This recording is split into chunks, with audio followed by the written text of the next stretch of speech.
Our top focus and we're on right now. The war in Syria has reached a crucial juncture. In the latest, Syrian President Bashar al-Assad's flight has reportedly disappeared after news agency Reuters claimed that the president fled the country to an undisclosed and unknown location. According to flight radar, the cargo plane reportedly carrying Assad disappeared near the city of Homs, though there is no official confirmation on Assad leaving the country and the disappearance of his plane. Furthermore, the Syrian Army Command has said that Assad's regime has come to an end.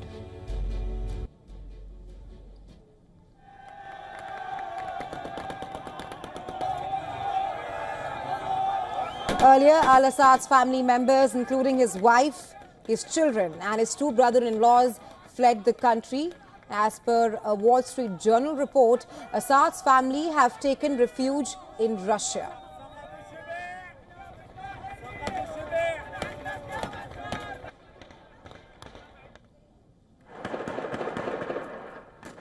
Meanwhile, Syrian Prime Minister Mohammed al-Jalili has said that he is ready to cooperate with any leadership chosen by the people. He also added that he is ready to hand over the government to the opposition. قيادة يختارها الشعب السوري ونحن مستعدون للتعاون معها بحيث نقدم لهم كل التسهيلات الممكنة وبحيث يتم نقل الملفات الحكومية المختلفة بشكل سلس. Meanwhile, the rebels claim that they have entered the capital city of Damascus. Several rounds of gunfire was heard in the Al-Midan Square, celebrating the capture of the capital city. Further, the rebel forces have announced the start of a new era in Syria after 50 years of Ba'ath rule, asking Syrians abroad to return to free Syria. In addition to this, the rebel group's leader, Abu Muhammad al-Julani, has ordered the forces to not break into any government institutions in Damascus until they are handed over officially by the Prime Minister.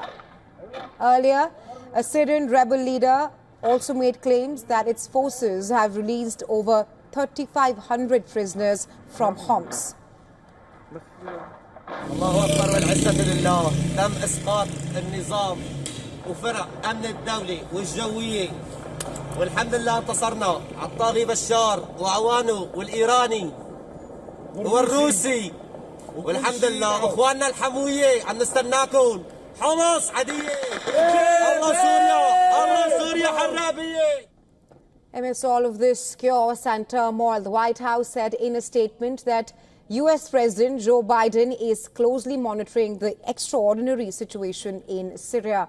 Meanwhile, U.S. President-elect Donald Trump has said that U.S. should not get involved in the Syria war.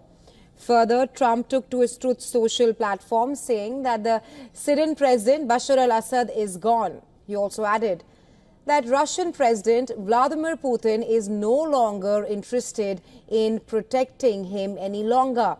Trump said that Russia lost all interest owing to a bad economy and also because of what's happening in Ukraine and Israel.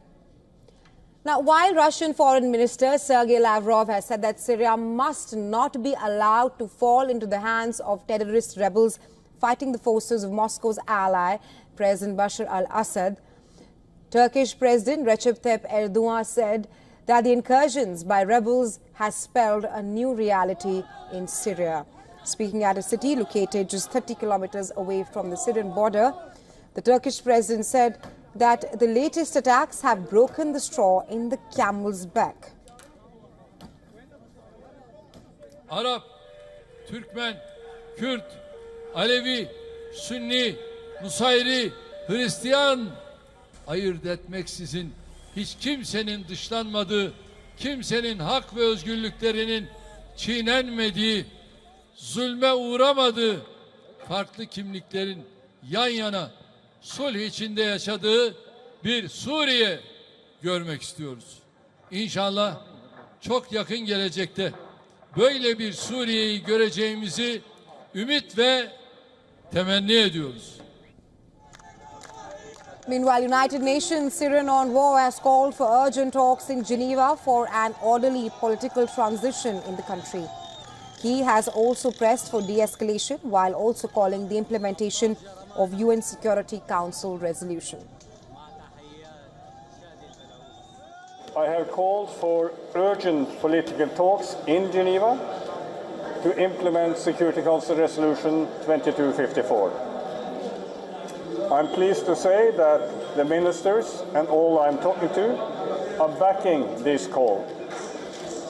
And my hope is that they will be able to announce a date for this very soon. For more on this, we were earlier joined by Hasten, live from Jerusalem in Israel. He's an Israeli journalist and a Middle East correspondent for the Jewish News Syndicate. We asked him about how Israel, is viewing all that is happening in Syria. Take a look.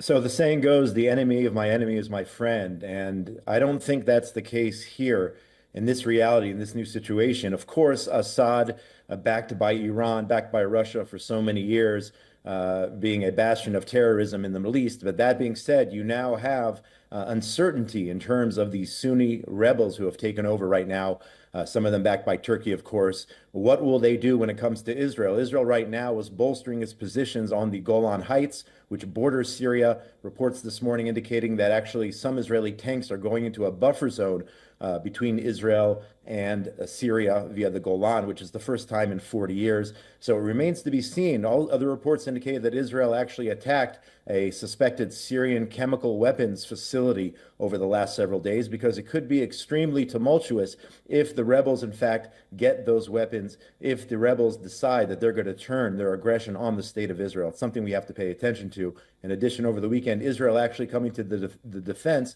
of a UN position which came under attack there along the Israeli-Syrian border. So Assad, even though he was in the Iranian orbit, even though Hezbollah, of course, aligned with Assad, Israel's been fighting Hezbollah, even though there's a ceasefire now, it remains to be seen what the future holds in between the realities which we saw this morning.